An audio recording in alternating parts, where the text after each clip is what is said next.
नमस्कार, स्वागत है आप सभी का। मैं हूं अभिषेक कुमार। बिहार के सिमरी बख्तियारपुर विधानसभा में एक बार फिर हम पहुंचे हैं और यहां समस्याओं के साथ साथ जो जनहित के मुद्दे हैं और विकास कार्य हैं उन पर लगातार हम लोगों से चर्चा कर रहे हैं। इस कड़ी में आज हमारे साथ जुड़े हैं मंजर इंटरप्राइजेज के जो प्रोप्राइटर है साकिब मंजर साहब। इनसे जानेंगे कि आखिर सिमरी बख्तियारपुर, चूंकि पीछे भी हमने इनसे बातचीत की थी, और अभी की स्थिति में ये क्या देखते हैं। चुनाव काफी नजदीक आ गया है और ऐसी स्थिति में जो सिमरी का विकास है, सिमरी के लोगों का मूड है, वो किस ओर जा रहा है। इसके अलावा कल देश ने स्वतंत्रता दिवस मनाया और इस स्वतंत्रता दिवस में यहाँ के विधायक का कुछ फोटोज और वीडियो जमकर सोशल मीडिया पर वायरल हो रहा है, तो चर्चा उस पर भी होगी। साकिब साहब, बहुत बहुत स्वागत आपका। आपने अपना कीमती समय दिया है। युवाओं की आवाज़ को उठाने के लिए आप सिमरी बख्तियारपुर क्षेत्र में जाने जाते हैं और बात करें तो समाज सेवा में बढ़ चढ़कर आपने रुचि दिखाई है। हर किसी के सुख दुख में हमेशा खड़े रहते हैं। सिमरी के विकास के प्रति क्या सोच, युवा क्या सोचता है, आप लोग क्या सोचते हैं? देखिए, तो पहले तो आपका बहुत बहुत धन्यवाद हमें दोबारा मौका देने के लिए और हमारे पास आने के लिए। युवा की बात हमने पिछले बार भी आपको बोला था कि सिमरी के विकास की बात तो नहीं करिए। कोई आपने कहा था सिमरी का विकास पगला गया है। तो बस विकास पगलाया हुआ ही है। कुछ ठीक हुआ या अभी भी नहीं, कोई निरंतर नहीं हो पाया है? जो झंडा तोलन की स्थिति देखे हैं तो लग रहा है कि कुछ जो है ठंडा ठंडा सा नजर आ रहा है विकास।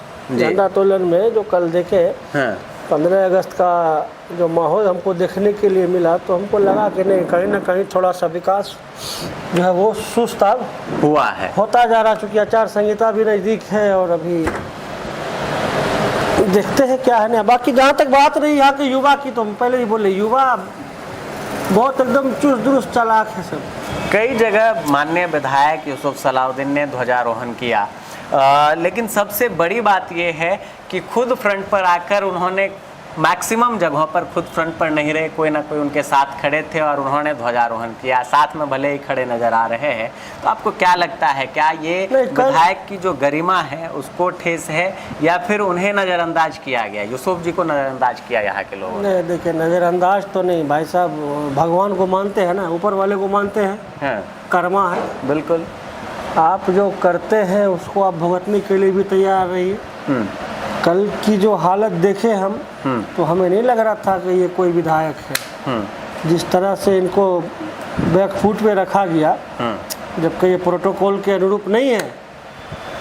हमारा सांसद का प्रतिनिधि हर जगह फ्रंट फुट पे खेल रहा था और हमें लग रहा था कि हमारा विधायक डरा हुआ है। ऐसा नहीं होना चाहिए। अरे आप लोग, आपको डरने की जरूरत नहीं विधायक जी, हम लोग सब हैं आपके साथ। आप क्या सोचते हैं? आपके पीछे हम लोग हैं। आप आवाज़ देने की कोशिश कीजिए, लेकिन आप आवाज़ भी तो 4 ठो गिन के दीजिएगा। दिक्कत तो यही है, ABCD वही आपके जुबान पर है। आप तो आवाज़ भी 4 आदमी को दीजिएगा ना। 4 के अलावा पांचवा का तो नाम ही आपको पता नहीं है, तो कैसे आप आवाज़ देने की कोशिश तो कीजिए। देखिए कैसे एक झुंड आपके साथ चलता है, लेकिन आपके मुंह से निकलेगा ABCD, ये तो आपको पता ही नहीं। एक समस्या लगातार हम देखते हैं और पीछे भी हमने आपसे चर्चा की थी, यहाँ के लोगों से भी चर्चा की थी कि विधायक जी कहते हैं बहुत सारे विकास हुए। अच्छी बात है, विकास हुआ, शहर बन रहा है धीरे धीरे सिमरी बख्तियारपुर, तो रोजगार भी, जैसे मंजर जी ने मंजर इंटरप्राइजेज साकिब जी ने खोल लिया। यहाँ पर देखिए, दुकान दिखा दीजिए, अच्छी खासी टाइल्स की इनकी दुकान है और अच्छे अच्छे ब्रांड के टाइल्स भी इनके दुकान पर मिलते हैं। ये सारे इनके यहाँ काम करने वाले स्टाफ हैं, तो रोजगार तो बढ़ा है। लेकिन जो स्थिति अभी सिमरी बख्तियारपुर की दिखती है, आज भी आप बहुत सारे जगहों पर चले जाएंगे तो सड़कों का अभाव दिखता है, खासकर गांव देहात के एरिए में। जहां आपका घर है उससे थोड़ा आगे निकलिए तो सड़कें टूटी हुई है। क्या इन सब पर ध्यान दिलाने की आप लोगों ने, युवाओं ने कोशिश की विधायक को कि ये सब काम भी करा दीजिए, थोड़ा प्रशासनिक व्यवस्था को भी दुरुस्त करा दीजिए, क्योंकि छुटपुट घटनाएं लगातार सामने आती रहती है? साकिब साहब, नहीं, देखिए क्या है कि विकास की जहाँ तक बात है, देखिए नो डाउट विकास तो हमको पहले भी बोले ना आपको, विकास सिमरी बख्तियारपुर में सबसे ज़्यादा हो रहा है। विकास हम आपको बोले पहले, विकास पगलाया हुआ, तो उसको मजाक में लेने का और निगेटिव लेने की जरूरत नहीं है। हमारे यहाँ विकास बहुत हुआ है, लेकिन कौन किसका विकास है यही हमको अभी बख्तियारपुर वाले को पता नहीं चल रहा है। हमारे घर के आगे की सड़क थी वो बन गई, हमारे ये घर के आगे ये 4 लाइन बन चुका। जी। विकास में कोई दिक्कत नहीं, लेकिन कौन किसका विकास है? केंद्र सरकार की योजना को बिहार सरकार कह रहा मेरा है, हाँ। बिहार सरकार की योजना को विधायक सांसद कह रहा मेरा है। तो आप सिमरी बख्तियारपुर बाजार में नहीं गए हैं? वहाँ डिस्प्ले पे बड़ा बड़ा सा लिखा हुआ है जी उपलब्धियाँ, डेंगराही पुल, उपलब्धियाँ, ये जो सड़क बन रहा है 4 लेन, उपलब्धियाँ में पता नहीं कितने सारे हाईवे, अमृत भारत स्टेशन, ये सारी चीज़ें आ रही है। अच्छी बात है। देखिए मुखिया क्या काम कर रहे हैं, विधायक क्या काम कर रहे हैं, सांसद क्या काम कर रहे हैं, और आपका जो सिमरी बख्तियारपुर नगर परिषद है वो क्या काम कर रहा है, ये तो पता नहीं चल पा रहा, लेकिन बोर्ड पे उपलब्धियां जरूर दिख रही है और एक शख्स की उपलब्धि है। देखिए होता क्या है कि कुर्सी पे जो होता है, आप कितना भी कुछ कर लीजिए, उसको उसकी जिम्मेदारी से आप फ्री नहीं कर सकते हैं। कुछ होगा तो उसका ही नाम आएगा, और बुरा भी होगा तो उसी का नाम आएगा। अभी हमारे यहाँ पर दंगा हो जाए, लोग किससे सवाल करेगा? विधायक, सांसद, सभापति, प्रशासन से। अब कुछ अच्छा होगा तो उसको तो आपको माला पहनाना पड़ेगा कि भाई यहाँ तो बहुत विधायक, बहुत सांसद आए गए सब कुछ। और जहाँ तक रही बात ये होर्डिंग की और डिस्प्ले की, जब विधायक जी आपने काम किया है तो गिनवाने की क्या जरूरत, जनता को तो पता ही है। तो साकिब साहब, बहुत लोग कहेंगे कि विधायक का एक मुद्दा उठा लेते हैं, बैठ जाते हैं, सांसद के प्रति क्या सोचते हैं आप लोग? क्योंकि बहुत लोग कहते हैं पैरासूट से उतार के दे दिए, भागलपुर के रहने वाले हैं, खगड़िया से लोकसभा चुनाव लड़ा दिया, उनको सिमरी बख्तियारपुर की स्थिति का पता ही नहीं है, क्या यहाँ की भौगोलिक दृष्टिकोण है, किस तरह यहाँ पर लोग आपस में मिलकर रहते हैं, लोगों की क्या समस्या है, लोगों को किन चीज़ों की ज़रूरत है, क्या सोचते हैं आप लोग? सांसद कैसा मिला है आप लोगों को? नहीं देखिए, आदमी कहीं का भी हो, हाँ, आज़ादी सबको है, चुनाव लड़ने की आज़ादी सबको है, और जिसके पास जिसका नाम है वोटर लिस्ट में, पूरे हिंदुस्तान में कहीं से चुनाव लड़ सकता है। पार्टी तय करती है कि हमारा कौन उम्मीदवार कहाँ के लिए सही रहेगा। हमारा सांसद है जैसे राजेश वर्मा, तो सांसद क्या है, ठीक है, भागलपुर का। अभी यहाँ क्या कि जनता को भी उनको पहचानने में समय लगेगा और उनको भी जनता को पहचानने में समय लगेगा। आना जाना उनका लगा हुआ है, लेकिन उसमें क्या है कि वो हमारे विधायक की तरह नहीं लिखते हैं कि 84वां दौरा, 83वां दौरा, 82वां दौरा। आपका जो निजी जगह यहाँ पे है तो फिर आप यहाँ दौरा पे आ रहे हैं, उसका तो यहाँ कुछ है ही नहीं। फिर भी जो उनको देख के लग रहा है, तो हमको जहाँ तक लग रहा है अच्छे ही लोग लग रहे हैं, ऐसा नहीं कोई बुरा। हमारा कोई किसी के साथ जाति दुश्मनी नहीं, चाहे यूसुफ सलाउद्दीन हो कि राजेश वर्मा हो या कोई भी हो, लेकिन अभी तक जैसा लग रहा है कि हमको तो नहीं लगता है कि आदमी सही नहीं है, आदमी ठीक ठाक ही लग रहा है और काम लड़ झगड़ के लाने वाला लग रहा है। बिल्कुल, विधायक जी को ये सोचने की ज़रूरत है। देखिए, आप अपने घर में आ रहे हैं और सबसे बड़ी बात है कि आप सिमरी बख्तियारपुर के स्थानीय निवासी हैं और इसी क्षेत्र से विधायक हैं, तो जो पोस्ट भी होता है, पता नहीं, मुझे नहीं लगता है कौन लोग आपके पोस्ट को मैनेज करते हैं। धरातल से जुड़ने की आवश्यकता है, लोगों से दिल मिलाकर उनसे संबंध बनाने की आवश्यकता है, क्योंकि लोग आपको पर्सनली जानना चाहते हैं। और ये वीआईपी प्रथा कहीं ना कहीं राजनीति में, मुझे लगता है साकिब साहब, पता नहीं आप मानते हो ना मानते हो, कि खत्म हो गया है। अब वो लोग कल्चर नहीं चाहते कि आप लंबी लंबी गाड़ी से घूमिए या आपके पीछे अच्छा खासा काफिला चल रहा है। लोग जानते हैं कि मेरा नेता मुझे नाम से बुलाए, हाँ बिल्कुल, मेरा नेता मेरा काम करे ना करे, लेकिन मेरी इज्जत जरूर हाँ, करे। मुझे पहचाने, हाँ, कहीं पे नजर आए तो समझ में आए कि हाँ ये वो जा रहा है। हाँ, मैंने बोला गिने चुने नहीं कि ABCD नहीं, आपको A से लेके Z तक पता होना चाहिए। ठीक है, बाप में बेटे में फर्क होता है, ये चीज़ भी आपको समझना चाहिए, लेकिन आप नहीं समझ रहे हैं। आप समझेंगे 2 महीने के बाद, बहुत अच्छे से समझेंगे आप। और आप कैसे समझेंगे कि आपको भी अंदाजा नहीं लगेगा, जितनी मार्जिन से आप जीते थे उतने पे आप रह जाइएगा। बिल्कुल, बड़ी भविष्यवाणी साकिब साहब ने की है और ज़रूरत है संभालने की। कुछ चुनिंदा लोगों में कहीं ना कहीं आप ये कह सकते हैं कि कुछ चुनिंदा लोग मिलकर जो सिटिंग MLA हैं उनको गुमराह कर रहे हैं और उससे स्थानीय जनता को बड़ी तकलीफ हो रही है। इसलिए ज़रूरत है कि विधायक जी, अगर आप तक ये खबर पहुंचती है तो आप संज्ञान जरूर इस मसले पर ले लीजिए, फ़ायदे की बात आपके लिए ही रहेगी। आखिर में साकिब साहब, चूँकि लगातार आप बोलने के लिए जाने जाते हैं और हर बात को बेबाकी से रखते हैं, किसी से डरने की ज़रूरत नहीं है और किसी से लड़ने की ज़रूरत नहीं क्या है सर? ठीक है, काफ़ी अच्छी तरीके से अपनी बात को आप रखना जानते हैं। क्या कोई राजनीतिक उद्देश्य आपका भी है? कई तरह की खबर होती है कि भाई हो सकता है जिला परिषद लड़े, हो सकता है मुखिया लड़े, हो सकता है विधायक ही ना लड़ ले। देखिए भैया, हम बहुत गरीब परिवार से आते हैं।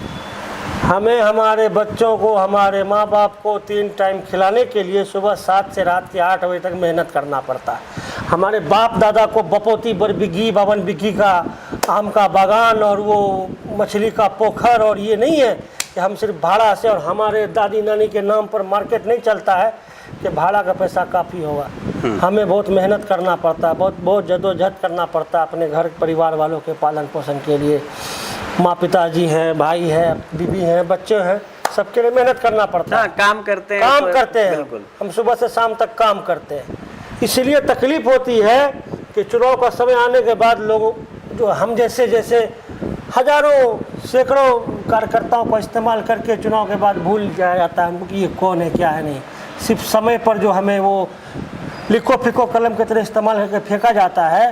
तो मैं आपको बता दूं,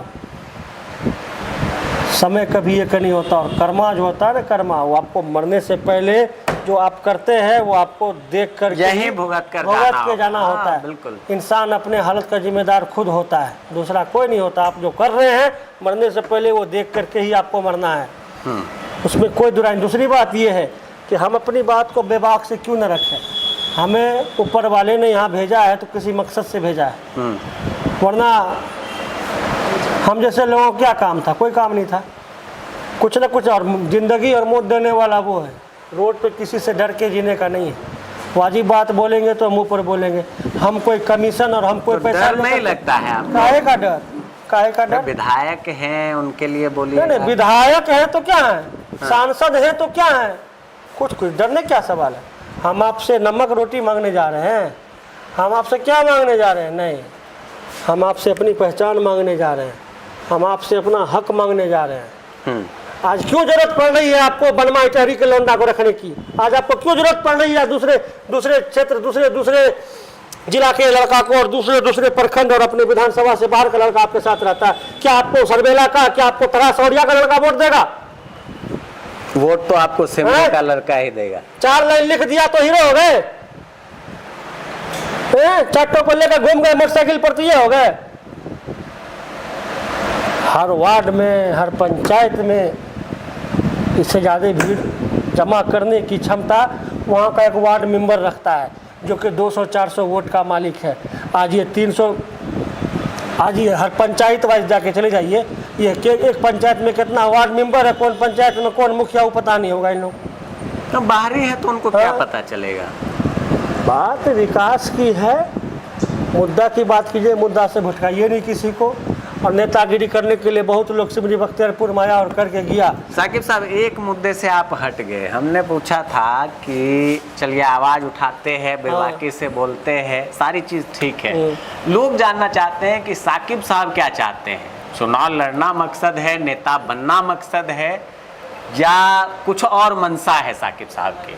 नहीं, नेता बनना मकसद मतलब क्या है? चुनाव हम लड़े थे, जिला परिषद का चुनाव लड़े थे, और इस बार हम मुखिया का चुनाव लड़ेंगे, और बिल्कुल लड़ेंगे, हम बिल्कुल लड़ेंगे उसमें। अच्छा, आखिर में एक संदेश क्या रहेगा इस बार? जो अपने प्रत्याशी का चयन हो, चाहे विधानसभा का चुनाव 2-3 महीने बाद आने वाला है, लोग वोट डालेंगे, उसके बाद मुखिया का चुनाव आएगा, ग्राम पंचायत का चुनाव आएगा, क्या अपील आपकी रहेगी? लोग क्या सोचे, क्या सोच समझ कर इस बार अपने प्रत्याशी का चयन करें, और क्या सोचकर जो ईवीएम का बटन है वो दबाएं? हम तो यही चाहेंगे कि हमारे जितने भी जनप्रतिनिधि है ना, वो जितने हमारे वोटर एक बार जवान मूवी का लास्ट का 10 मिनट अपने वोटर को दिखा दें, ताकि गरीब तबका, निचली जाति से लेकर ऊपर तक सबको अपने उंगली की ताकत का पता चले कि इस उंगली से आप क्या कर सकते हैं। आप जो इस उंगली से कर सकते हैं ना, वो दूसरा कोई कुछ से नहीं कर सकता। अगर आप ये उंगली का सही से इस्तेमाल नहीं कीजिएगा तो 5 साल तक आपको नेता भी ये उंगली करेगा, बीच वाली उंगली। तो उससे पहले कि बीच वाली उंगली कर दे, आपको इस उंगली का सही इस्तेमाल करना है। पूछिए 5 साल हमारे लिए क्या करोगे, हमारे बच्चे के लिए क्या करोगे और क्या किए हो। ये डेंगरा ही घाट, ये घाट, वो घाट से हमारा पेट नहीं भरेगा। हमारे लिए क्या किए हो कि हमारा 10 ठो लड़का कहीं पर कमा के खा सके। हमारे भविष्य के लिए क्या किए हो। कुछ नहीं किए हो तो दूसरे को मौका दो, अभी रुक जाओ। और मज़ा तो इतना आएगा कि नहीं बता सकते आपको कितना मज़ा आएगा। बिल्कुल। तो संदेशों में आप समझ सकते हैं, बहुत चीज़ ना कहते हुए भी इन्होंने कही है और सीधे तौर पर एक स्पष्ट संदेश दिया है जो जनता है उन्हें, कि इस बार आप अपने प्रत्याशी का चयन ऐसे करें कि वो आपका सेवक बनकर रहे, आपका राजा ना बने। क्योंकि आपकी एक उंगली आपके प्रतिनिधि को चुनती है, आपके सेवक को चुनती है, लेकिन होता क्या है कि वही सेवक राजा बनकर बैठ जाता है और बैठने के बाद आप उसकी दरबारी करने को मजबूर हो जाते हैं। काम क्या हो रहा है, नहीं हो रहा है, सिमरी बख्तियारपुर की जनता बेहतर तरीके से जानती है, लेकिन आवश्यकता है जनता को भी समझने की कि ना तो आप जाति के नाम पर वोट दें, ना आप कुल मिलाकर किसी लोभ लालच में आकर वोट दें, बल्कि आप वोट करें एक ईमानदार, सच्चे, कर्मठ प्रत्याशी को जो आपके क्षेत्र का विकास या आपके क्षेत्र का मुद्दा को बिहार विधानसभा सदन में उठाए और आपके क्षेत्र का, आपका पर्सनल विकास हो, पलायन रुके, रोजगार यहीं पर मिले। तो ये तमाम तरह की चीज़ें सोचकर अगर आप वोट करेंगे तभी आपके सिमरी बख्तियारपुर का और आपका विकास हो पाएगा। आप तमाम दर्शकों का बहुत बहुत धन्यवाद। साकिब मंजर साहब, आपका भी बहुत बहुत धन्यवाद, आपने अपना कीमती समय दिया और सभी मुद्दे पर बेबाकी से अपनी बात रखी। जी बहुत बहुत धन्यवाद, बहुत बहुत शुक्रिया, नमस्कार।